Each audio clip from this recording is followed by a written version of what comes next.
Assalamu alaikum wa rahmatullahi wa barakatuh. I want to share the last few ayat of Surah Yusuf today. And these are really powerful ayat if you really think about it. They really paint a picture that we very often forget, and especially in our culture and our understanding of Islam, we overlook so commonly and so often. This is ayah number 106. Allah is saying, وَمَا يُؤْمِنُ أَكْثَرُهُمْ وَمَا يُؤْمِنُهُمْ أَكْثَرُهُمْ بِاللَّهِ. And the vast majority, the akthar, of those who believe, who have iman in Allah, who have iman in Allah, the believers basically, the vast majority of them, إِلَّا وَهُمْ مُشْرِكُونَ, are not but mushrikun, who do shirk. Understand the extent of this statement.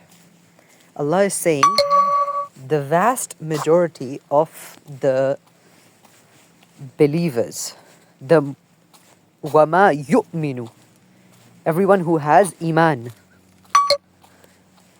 aktharuhum billahi illa wa hum mushrikun, they are not but believers. So they are not but those who associate others with him. They are not but mushrikeen. Now, this seems like a very weird statement, a very contradictory statement with our, normal, usual understanding of both iman and shirk. But let's put aside the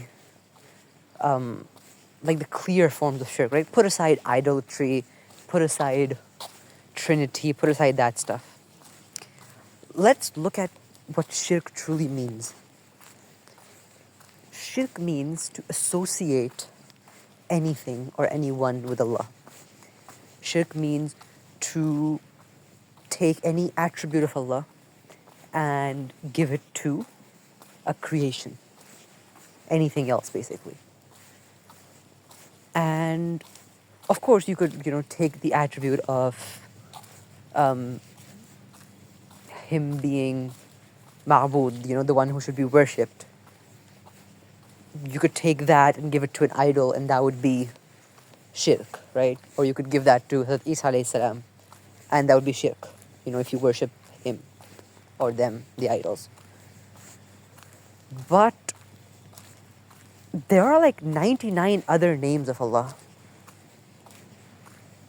There are 99 other attributes that you can associate with someone else. And we don't even stop and think that that could be shirk as well. Right? Allah's attribute is Raziq and Wahhab. The one who provides, and Wahhab, the one who gives. Yet we have people, this is very common in our culture and in our society, especially in Pakistan, that people will say, oh, I went to so-and-so's mazar, or I prayed at so-and-so's grave, or I went to so-and-so peer, or, murshid and whatnot, and that's how I had a child, or that's how I got XYZ job. Allahu Akbar Kabira. If this is not shirk, what is? And forget even this. What did Fir'aun do? Fir'aun said, he said, Ana Rabbukumul A'la. I am your Rabbul A'la, your great Lord. Well, that's kind of what we do as well, no? I mean, sure, we don't have the standing armies and the kingdom of Fir'aun to say to anyone else that, I am your Lord. But we say to ourselves, you hear the adhan, you hear hayya ala salah, hayya ala falah, you're being called out to by Allah. You choose not to go. Who did you listen to? Did you listen to Allah or did you listen to your nafs? So if you listen to your nafs, who is your Rabb then? Who is your ilah? Because it's not Allah. If it was Allah, you would have listened to him. So your ilah is your nafs.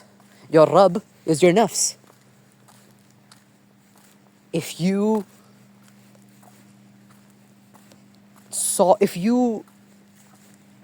got a job in a bank and someone told you that you can't do a bank job because that involves interest, that involves riba, and you continue doing it, who are you listening to? You're listening to your nafs, right? Your ilah isn't Allah anymore. You can say La ilaha illallah all you want, but your ilah is not Allah. Your Rabb is not Allah. Because Allah being ilah means something. It means that you listen to him. It means that you obey him. It doesn't only mean that you say La ilaha illallah. If you pray 5 times a day, you say Iyyaka na'budu wa iyyaka nasta'in. We only worship you, na'budu. We are only slaves to you. Abd means slave. We are only slaves to you, wa iyyaka nasta'in, and we only ask you for help. Are we only slaves to Allah? What is a slave? A slave is someone who obeys everything, obeys every order, who doesn't question, who doesn't deny, who doesn't look back. A slave accepts anything and everything. Do we accept anything and everything? Do we? So what is this claim? What is the weight of this claim that we make 5 times a day? Iyyaka na'budu wa iyyaka nasta'in. And then we complain that our du'as don't get accepted. Then we complain that our iman isn't strong enough. Allah will throw such salah and such namaz back in your face, where you are literally standing in front of him and lying. You say Iyyaka na'budu, but where is your abdiyat? You're not worshipping me, you're worshipping your nafs. RasulAllah SAW, there's a hadith, Rasulullah was stepping, like he was climbing onto his mimbar, and on each of the 3 steps, he said, like when he took the step, he said, Ameen. The Sahaba later asked him, Rasulullah, what were you saying Ameen to? Rasulullah SAW clarified that Jibreel had come to me and he made 3 du'as. And I was saying Ameen to those. And one of those 3 du'as was, actually I may be mistaking this one for another hadith, but there's a hadith in which Rasulullah said something to the effect of, may Abdul Dinar and Abdul Dirham be destroyed. What is Abdul Dinar? Abdul Dinar means the slave of dinar and dirham, the currencies of like Arabia, right? So the abd, the slave of money, basically, the slave of wealth. Well, we've heard Abdullah, Abdul Rahman. We say Iyyaka na'budu. We are slaves of Allah. We do our ibadah to Allah. And if we stick with our version of ibadat of just qiyam and ruku and sujood and Sawm, Roza and Hajj, well, then this hadith makes no sense. Have you ever seen someone do sajda to wealth? Have you ever seen someone do Hajj of money? Have you ever seen anyone fast for their money, for their banknotes? I personally haven't. So that means abd means something else. Abd means worshipping, and worshipping not just through acts of worship, worshipping through your life. Worshipping through every action you do, every deed, every breath you take. There is worship to something in that. You can either worship Allah, or you can worship your nafs, or you can worship wealth, or you can worship a billion other things. But as long as it's not Allah, there is no chance of you even smelling the fragrance of Jannah. You can pray all you want. As long as you don't live the claim of إِيَّاكَ نَعْبُدُ وَإِيَّاكَ نَسْتَعِينُ, then I'm sorry, your prayers will be thrown right back at your face. Right back in your face.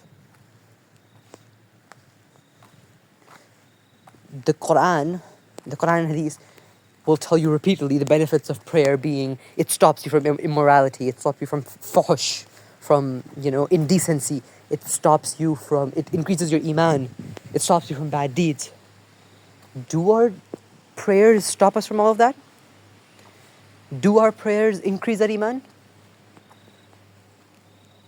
The Quran says the believers, when the ayat of Allah are recited to them, their hearts tremble and they increase in their iman. Do the ayat of Allah increase us in our iman? Do they make our heart tremble?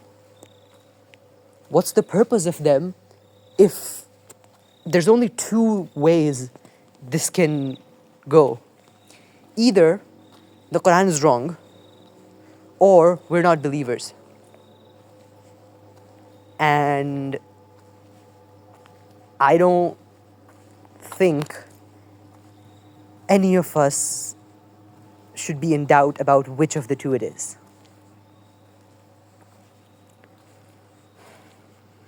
Let's look at further ayat. Allah says, أَفَأَمِنُوا أَن تَأْتِيَهُمْ غَاشِيَةٌ مِّنْ عَذَابِ اللَّهِ. Then do they have iman, do they, feel safe, do they feel at peace, أَن تَأْتِيَهُمْ غَاشِيَةٌ, that there will not come to them from the adhab of Allah, that the adhab of Allah will not come and completely cover them. It won't come and, completely overwhelm them. أَوْ تَأْتِيَهُمُ السَّاعَةُ. Or do they think that the as-sa'a, the hour, the qiyamah, won't come to them? بَغْتَةً, suddenly, in an overwhelming way. They won't even, وَهُمْ لَا يَشْعُرُونَ, and they won't even have shu'ur of it. They won't even realize it. It will come to them that quickly. Do they feel so secure in their shirk, in their abdul nafs and abdul dinar, being abdul nafs and abdul dinar and abdul dirham?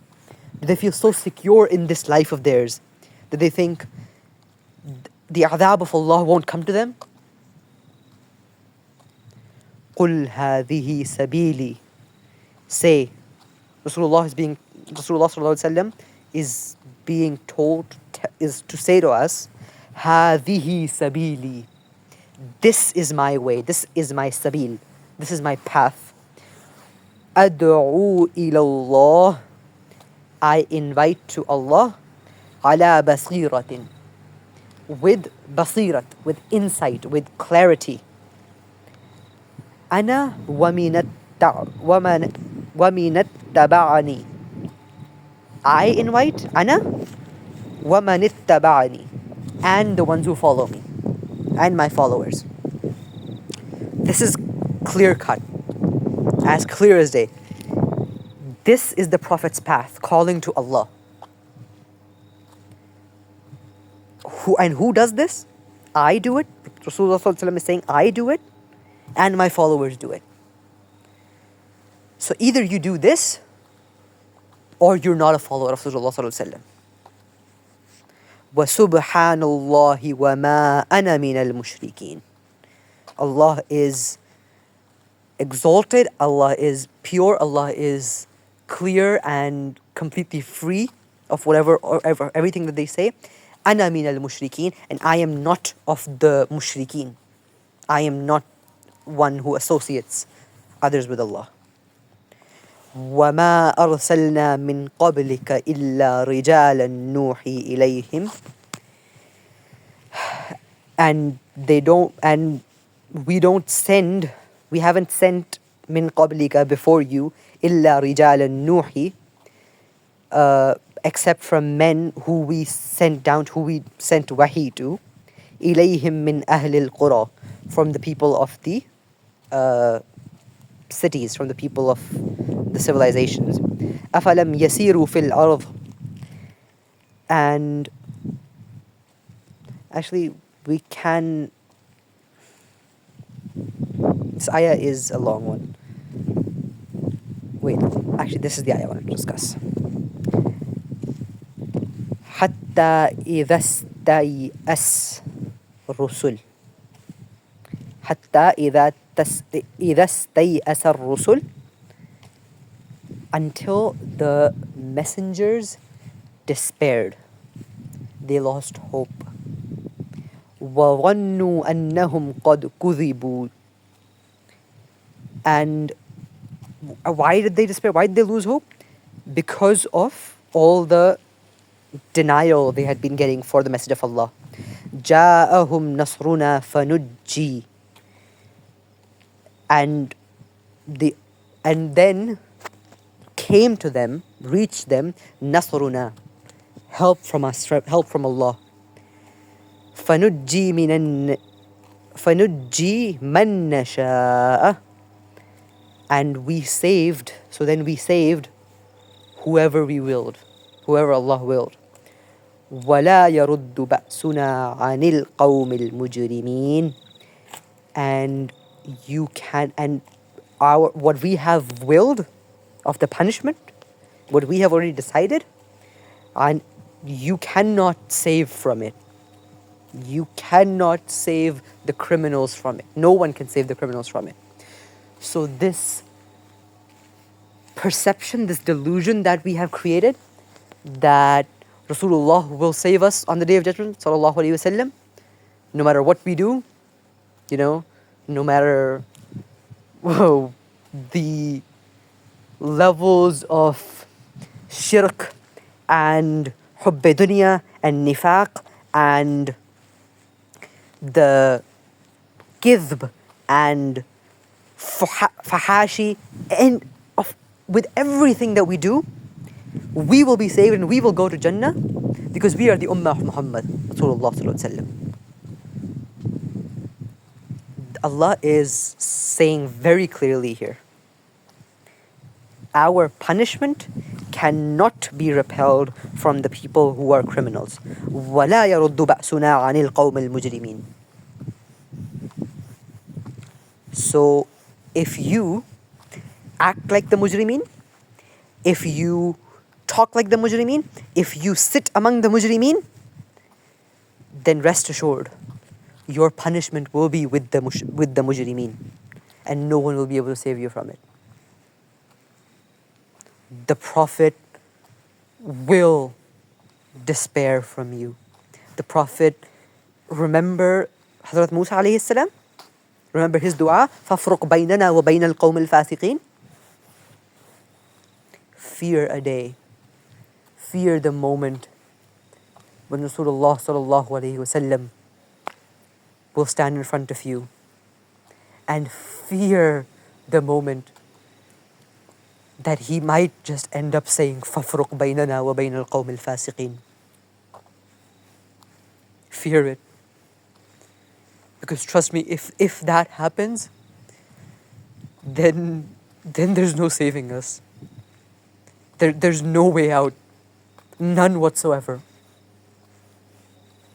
Fear that day. We have the only hope we have is to show up on that day in a state with a book of deeds that we can show proudly to RasulAllah SAW that, "Oh Rasul, I was your ummati. I did my part. I did my part. I did my part. So you please let me be part of your ummah and take me to Jannah with you. Because there's no other way except this. Any other path, the Rasul made it clear. قُلْ هَذِهِ سَبِيلِ. This is my path. Any other path from this, any other path, no matter what hikmah your little brain can put behind it, no matter the biggest philosophers you can put on to make that path, any other path except this path leads only to Jahannam. Only to Jahannam. Rasulullah SAW said, whoever seeks guidance from other than the Quran, Allah will lead him astray. Allah will definitely lead him astray. And whoever tries to spread the message of the Quran, whoever tries to invite people to the guidance of the Quran, then even if no one accepts the message, even if no one accepts the invitation, even if no one responds to the call, Allah says He has prepared for His own guidance. His guidance is assured. Forget anyone else accepting. Your job, this أَدْعُو إِلَى اللَّهِ عَلَى بَصِيرَةٍ, this is your responsibility first and foremost for your own guidance, for your own hidayah, and no one else's. Your job isn't, you cannot give guidance to anyone.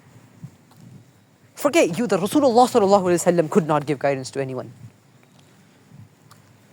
It isn't in your or mine or Rasulullah SAW's purview to give guidance to someone. Guidance is only from Allah. Our responsibility, our job, our task is to spread the message. Is to ad'u ila Allah ala basira. Is to invite to Allah. Is to call to Allah. Is to do da'wah. This is the only path of Rasulullah SAW. Any other path, no matter how noble you can make it, there's only loss. There is إِنَّ الْإِنسَانَ لَفِي خُسْرٍ. Indeed, all of mankind is in grave loss, is in khusr. There's only this path. So please, open your eyes. Start to connect with the Quran. Live by the Quran. Understand what the Quran is asking of you. And truly think about how you're going to fulfill this. How you're going to fulfill these demands. How you're going to fulfill these responsibilities. May Allah guide us all. And may Allah truly, truly give us the tawfiq and the strength and the heart needed to serve His deen and to spread His message and to fulfill the mission of Rasulullah SAW.